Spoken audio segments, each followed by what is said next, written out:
Cette vidéo est chapitrée. L'onglet sommaire situé en haut à gauche de votre écran vous permettra à tout instant d'accéder à l'intégralité des chapitres, lesquels vous seront également annoncés au fur et à mesure de la vidéo, par l'intermédiaire d'un cartouche bleu. Vous comprendrez le pourquoi de cette démarche au cours de votre visionnage.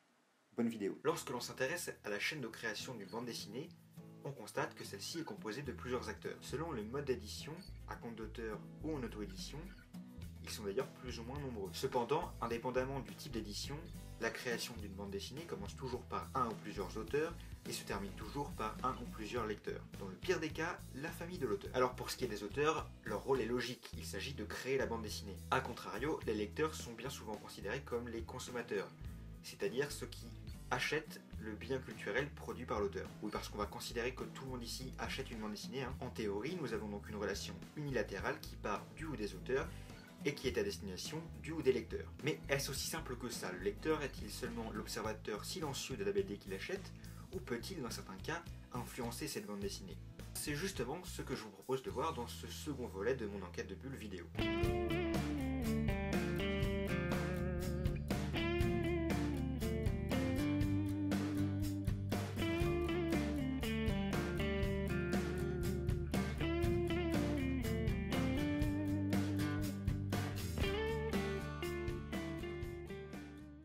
Lorsque l'on s'intéresse à l'influence des lecteurs, il est important d'en distinguer deux phases distinctes. La première, c'est l'influence potentielle du lecteur sur le produit fini, c'est-à-dire une fois que la bande dessinée est parue en librairie ou sur internet selon le mode de publication. Alors, dit comme ça peut sembler paradoxal. Le lecteur aura difficilement une influence sur un produit qui est achevé. Pourtant, vous verrez que dans certains cas, on peut considérer qu'il en a une.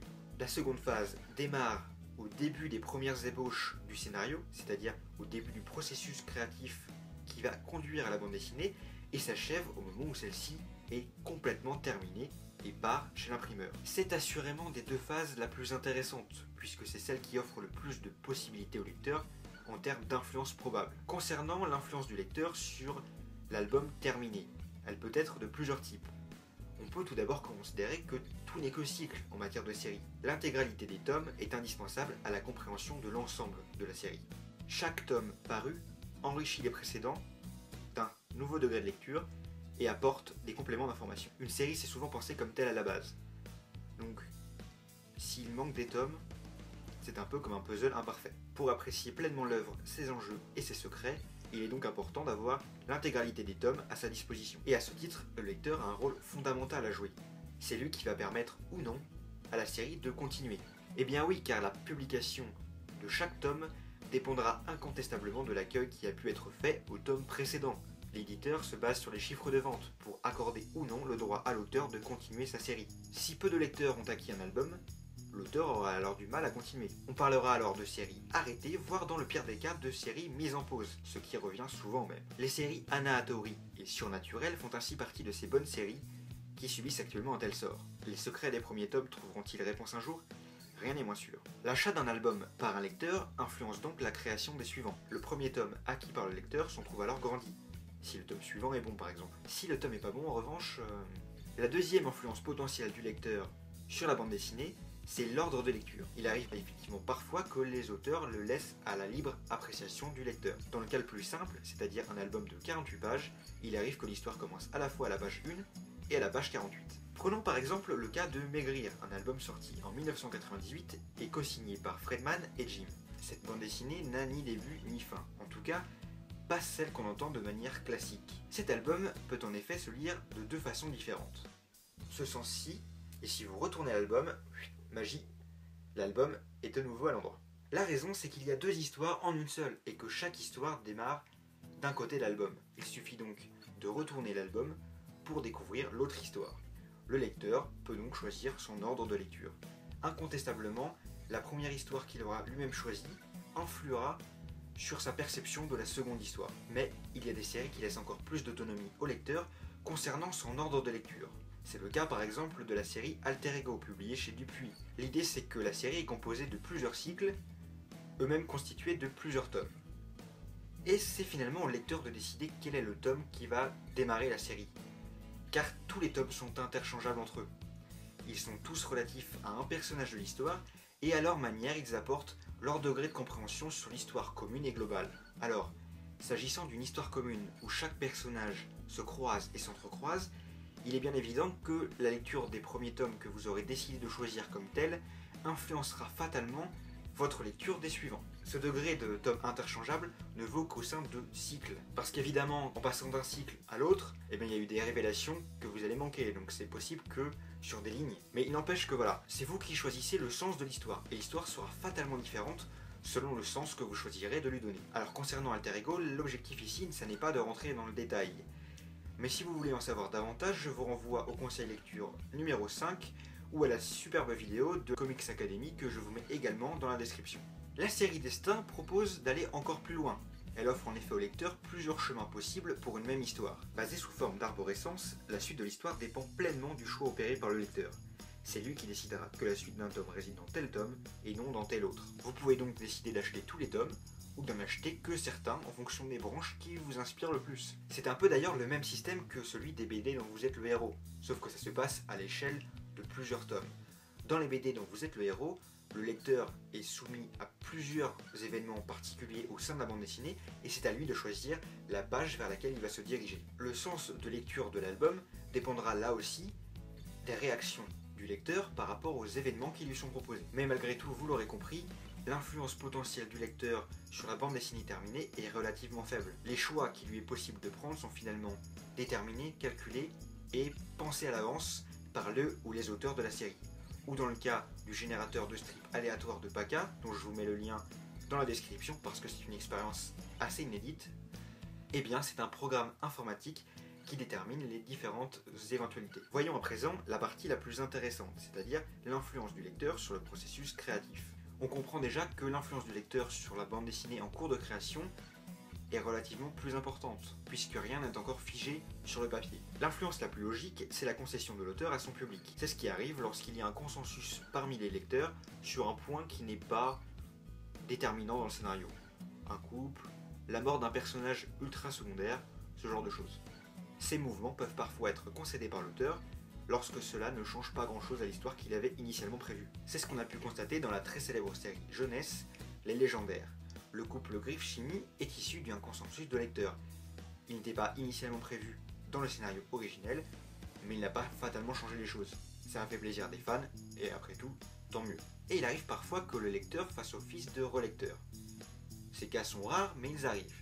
C'est par exemple lorsqu'une planche est publiée partiellement ou totalement sur le site ou le blog officiel d'un auteur avant la parution de l'album final dans les librairies.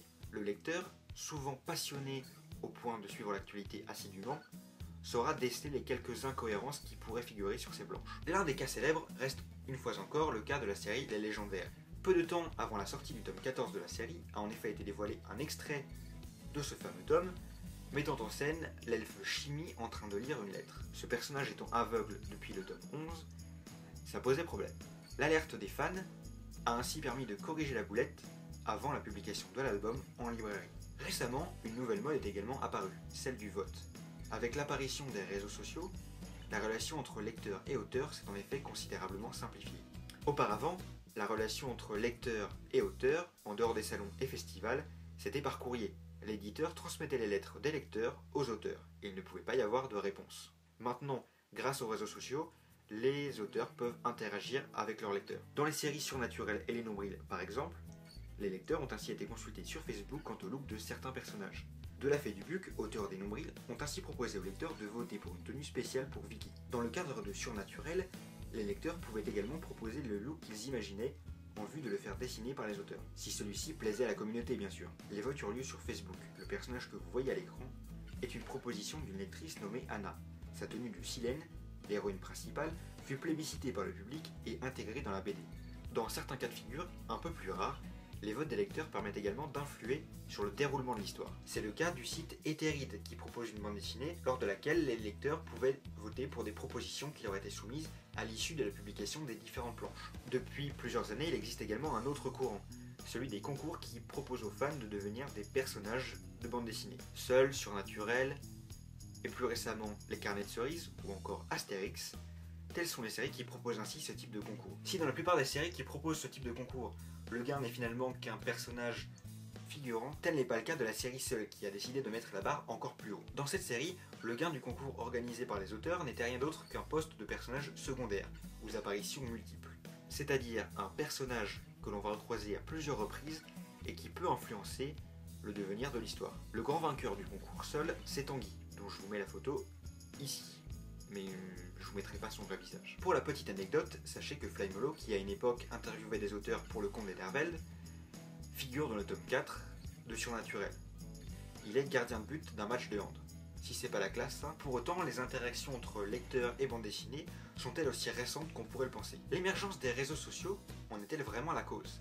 Eh bien pas si sûr, si l'on s'attarde en effet sur les nombreuses inscriptions des pierres tombales de la BD éponyme publiée chez Dupuis, on constate que les noms indiqués sur les tombes sont variés. Après avoir égrené le nom de ses proches pendant de nombreuses années, le dessinateur Hardy y inscrit maintenant les noms de ses lecteurs, en tout cas de ceux qui le lui demandent. Par contre, ne vous faites pas trop d'illusions, il paraît que la liste est relativement longue. En tout cas, la saga prévalait aux réseaux sociaux, puisqu'elle existe depuis 1984. La célèbre série Astérix a également un secret dans le même esprit. Saviez-vous que le personnage d'Idéfix tire son nom d'un concours du journal Pilote datant de 1963. Les lecteurs étaient alors invités à soumettre des propositions de noms pour le célèbre chien d'Obélix. Et c'est finalement Idéfix qui fut retenu par les auteurs. Voilà ce que nous pouvions dire concernant les BD qui font participer leurs lecteurs. Alors oui, je sais ce que vous devez penser. Ok, le lecteur est pas complètement passif, mais son influence n'est pas transcendantale non plus quoi.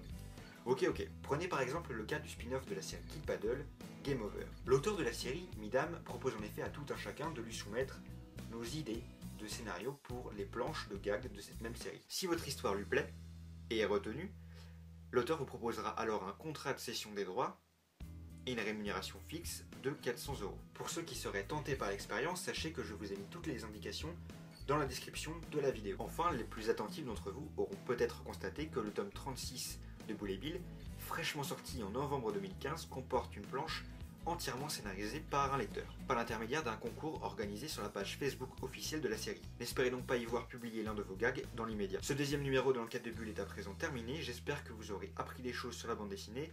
N'oubliez pas d'en lire si vous en avez l'occasion, et moi je vous dis à bientôt. Pour voir le précédent numéro de cette chronique, rendez-vous page 27, ou en cliquant sur le lien qui s'affiche.